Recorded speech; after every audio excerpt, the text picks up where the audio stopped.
सुजस आवाज राजस्थान, एक आवाज जो हमेशा आपके साथ, जन जन के साथ हाजिर है। ताज़ा तरीन पेशकश। नमस्कार, सुजस पॉडकास्ट में मेधा से आप सुन रहे हैं प्रदेश के मुख्य समाचार। एक नजर आज की हेडलाइंस पर। प्रदेश के 3 रेलवे स्टेशनों पर यात्रियों को मिलेगी सस्ती दरों में दवा। प्रधानमंत्री ने किया जन औषधि केंद्र का शुभारंभ। मुख्यमंत्री भजनलाल शर्मा ने सुना प्रधानमंत्री का प्रेरणादायक उद्बोधन। कहा, प्रधानमंत्री की विजनरी लीडरशिप से देश में विकास को मिली अभूतपूर्व गति। और राजस्थान विधानसभा उपचुनाव के तहत 7 विधानसभा क्षेत्रों में आज हुआ शांतिपूर्ण मतदान संपन्न। 23 नवंबर को होगी मतगणना। और अब सुनिए खबरें विस्तार से। प्रधानमंत्री नरेंद्र मोदी ने आज बिहार के दरभंगा से देश को 12,000 करोड़ रुपए की सड़क, रेलवे, स्वास्थ्य सहित विभिन्न सेक्टर की 25 से अधिक परियोजनाओं की सौगात दी। कार्यक्रम में राजस्थान में भी जयपुर, बाड़मेर और फालना में प्रधानमंत्री भारतीय जन औषधि केंद्र का वर्चुअल शुभारंभ किया गया। मुख्यमंत्री भजनलाल शर्मा ने भी मुख्यमंत्री कार्यालय से इस कार्यक्रम में वीडियो कॉन्फ्रेंसिंग के माध्यम से जुड़कर प्रधानमंत्री के उद्बोधन को सुना। प्रधानमंत्री ने इस दौरान देशवासियों को संबोधित करते हुए कहा कि केंद्र सरकार विकसित भारत बनाने की दिशा में तेजी से अपने कदम बढ़ा रही है। इसी क्रम में आज 12,000 करोड़ रुपए से अधिक के विकास परियोजनाओं का लोकार्पण और शिलान्यास किया गया। उन्होंने कहा कि हमारी सरकार देश में स्वास्थ्य सेवाओं के विस्तार और सुदृढ़ीकरण पर फोकस कर रही है। हमारी सरकार देश में स्वास्थ्य को लेकर होलिस्टिक अप्रोच के साथ काम कर रही है। हमारा पहला कदम, हमारा फोकस बीमारी से बचाव पर है। दूसरा फोकस बीमारी की सही तरीके से जांच पर है। तीसरा फोकस है लोगों को मुफ्त और सस्ता इलाज मिले और सस्ती दवाएं मिले। हमारा चौथा फोकस है छोटे शहरों में भी इलाज की बेहतरीन सुविधाएं पहुंचाना, देश में डॉक्टरों की कमी को दूर करना। और हमारा 5वां फोकस है स्वास्थ्य सेवाओं में टेक्नोलॉजी का विस्तार करना। मुख्यमंत्री भजनलाल शर्मा ने कहा कि प्रधानमंत्री नरेंद्र मोदी के विजनरी लीडरशिप में देश में विकास को अभूतपूर्व गति मिली है। सड़क, ऊर्जा, मेडिकल, उद्योग, बिजली, पानी, शिक्षा, सूचना प्रौद्योगिकी सहित तमाम विकास संकेतकों में भारत विश्व भर में मजबूती के साथ आगे आया है। आज राजस्थान में जयपुर में दुर्गापुरा रेलवे स्टेशन, बाड़मेर और फालना के रेलवे स्टेशन पर प्रधानमंत्री भारतीय जन औषधि केंद्र का शुभारंभ किया गया है। इससे आमजन को कम कीमत पर दवाइयां उपलब्ध हो सकेंगी। श्री शर्मा ने कहा कि हमारी सरकार स्वास्थ्य सेवाओं के विस्तार के लिए लगातार निर्णय ले रही है। मुख्यमंत्री आयुष्मान आरोग्य योजना के तहत जरूरतमंदों को निःशुल्क इलाज मिल रहा है। वहीं आयुष्मान आरोग्य मंदिरों के निर्माण, रामाश्रय वार्ड, माँ वाउचर जैसे नवाचारों से स्वस्थ राजस्थान के मिशन को गति मिली है। राजस्थान विधानसभा उपचुनाव के तहत 7 विधानसभा क्षेत्रों में आज शांतिपूर्ण मतदान संपन्न हुआ। सभी 7 विधानसभा क्षेत्रों झुंझुनू, रामगढ़, जिला अलवर, दौसा, देवली, उनियारा, जिला टोंक, खीवसर, नागौर, सलुम्बर, उदयपुर और 84 डूंगरपुर में स्वतंत्र, निष्पक्ष, सुरक्षित और भयमुक्त और प्रलोभन रहित मतदान के लिए कड़ी सुरक्षा व्यवस्था रही। मुख्य निर्वाचन अधिकारी नवीन महाजन ने बताया कि चुनाव की संवेदनशीलता को देखते हुए सभी 7 विधानसभा क्षेत्रों में कुल 1915 मतदान केंद्रों में से मतदान की गोपनीयता को ध्यान में रखते हुए 1170 केंद्रों के अंदर लाइव वेबकास्टिंग की व्यवस्था रही। आपको बता दें कि 23 नवंबर को मतगणना की जाएगी।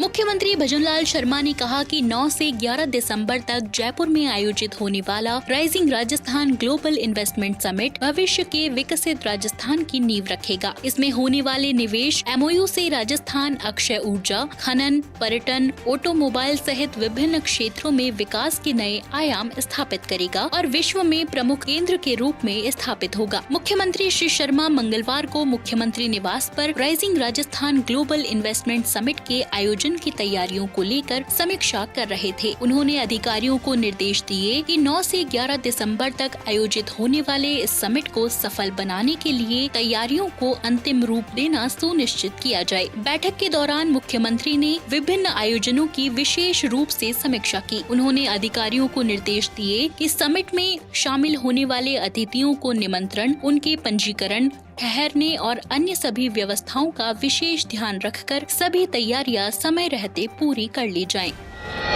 मुख्यमंत्री श्री शर्मा के निर्देशन पर राज्य सरकार के कार्यकाल की पहली वर्षगांठ पर प्रदेश के सभी जिलों में पंचमुखी विकास को बढ़ावा देने के लिए पंच गौरव को प्रोत्साहन देने का नवीन कार्यक्रम शुरू किया जा रहा है। राज्य सरकार द्वारा प्रत्येक जिले में एक उपज, एक वानस्पतिक प्रजाति, एक उत्पाद, एक पर्यटन स्थल और एक खेल पर विशेष रूप से फोकस करते हुए पंच गौरव कार्यक्रम प्रारंभ किया जा रहा है। प्रत्येक जिले के लिए इन श्रेणियों में चिन्हित इन 5 तत्वों को जिलों के पंच गौरव के रूप में जाना जाएगा। राजस्थान देश का सबसे बड़ा राज्य होने के नाते यहाँ के अलग अलग जिलों में अलग अलग प्रकार की भौगोलिक परिस्थितियाँ हैं। इसी के कारण यहाँ अलग अलग तरह की उपज पैदा होती है और अलग अलग प्रकार की वनस्पति पाई जाती है। इसी प्रकार राज्य के विभिन्न जिलों में अलग अलग प्रकार के खनिज की उपलब्धता है और अलग अलग उत्पाद बनाए जाते हैं। राज्य में प्रतिवर्ष बड़ी संख्या में पर्यटक विभिन्न जिलों में स्थित पर्यटक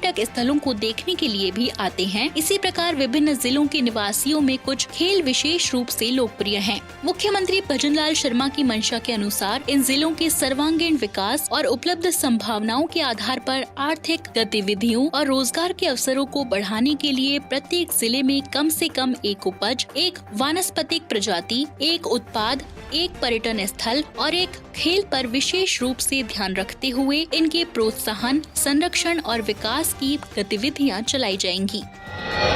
मुख्यमंत्री भजनलाल शर्मा राज्य सरकार का 1 साल पूरा होने से पहले करीब 25,000 युवाओं को नियुक्तियां देने और 51,000 से अधिक नई भर्तियों की सौगात देने जा रहे हैं। युवाओं के रोजगार के सपने को पूरा करने में ये नियुक्तियां और विज्ञप्तियां महत्वपूर्ण भूमिका निभाएंगी और सुराज संकल्प की दिशा में अहम कदम साबित होंगी। मुख्यमंत्री भजनलाल शर्मा ने हाल ही में समीक्षा बैठक आयोजित कर सभी विभागों को जारी भर्ती प्रक्रियाएं समय पर पूरी कर युवाओं को शीघ्र नियुक्तियां देने और नई भर्तियां निकालने पर तेजी से कार्य करने के निर्देश दिए हैं। राज्य सरकार पहली वर्षगांठ के मौके पर मुख्यमंत्री रोजगार उत्सव के दौरान 7 विभागों के लगभग 25,000 युवाओं को नियुक्तियां दिए जाने की तैयारी कर रही है। राज्य सरकार 48,593 चतुर्थ श्रेणी और समकक्ष पदों पर 3,170 वाहन चालकों की भर्ती प्रक्रिया भी शीघ्र शुरू करने जा रही है।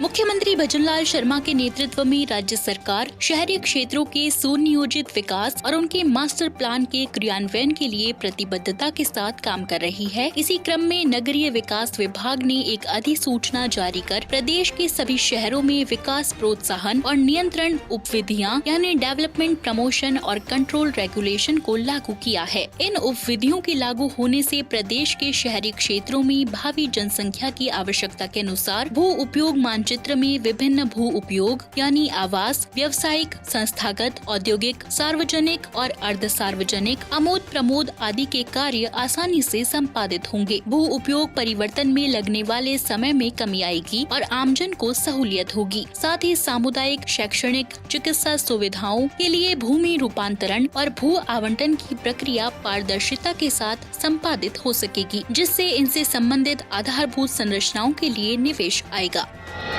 बीकानेर में जिला स्तरीय राइजिंग राजस्थान इन्वेस्टमेंट समिट आज लक्ष्मी पैलेस में आयोजित हुई। इस दौरान 131 निवेशकों ने लगभग 32,000 करोड़ रुपए के निवेश के MOU हस्तांतरित किए। इसमें लगभग 24,000 लोगों को प्रत्यक्ष और अप्रत्यक्ष रोजगार मिलेगा। कार्यक्रम की अध्यक्षता केंद्रीय विधि एवं न्याय मंत्री अर्जुन राम मेघवाल ने की। श्री मेघवाल वीडियो कॉन्फ्रेंसिंग के माध्यम से कार्यक्रम से जुड़े। श्री मेघवाल ने कहा कि बीकानेर में हवाई सेवाओं के विस्तार की दिशा में सतत प्रयास किए जा रहे हैं। दिसंबर तक वंदे भारत एक्सप्रेस यहां से शुरू कराने का प्रयास किया जा रहा है। श्री मेघवाल ने कहा कि बीकानेर को विकास की दृष्टि से किसी कीमत पर पीछे नहीं रहने देंगे। समिट के दौरान किए गए सभी MOU समयबद्ध क्रियान्वित किए जाएंगे।